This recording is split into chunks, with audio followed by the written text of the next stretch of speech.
এদেশে মহিলাদের কাছে 10টা টাকা থাকে না ভিক্ষা দেওয়ার জন্য? আপনি দেনই নেই কখনো, আপনি দেনই নেই কখনো।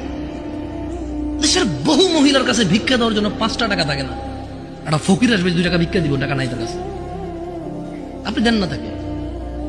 আর ওর বাপ মরে যাওয়ার আগে ইচ্ছা করে মেয়ে পেয়ে গেলে আরেক বেটার পোলা ভাগ পাবে, মেয়ের জামাই আর নাতিরে তো ভোগ করবে, এই ভয়ে বেঁচে থাকতে ছেলেদের নামে সব জমি লিখে দিয়ে গেছে।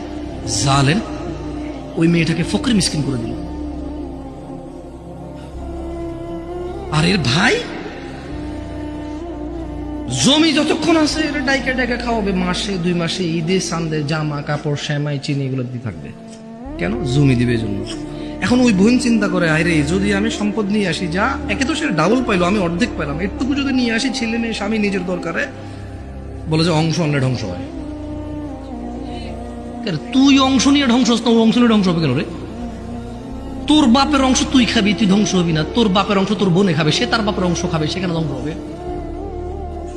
তোকে যা আল্লাহ নির্ধারণ করে দিয়েছে, নির্ধারক আল্লাহ, এখানে তোর অধিকার রেখেছে আল্লাহ, ওই মেয়ের জন্য অধিকার রেখেছে আল্লাহ, তুই খালি ধ্বংস হবি না, ও খালি ধ্বংস হবে কেন রে?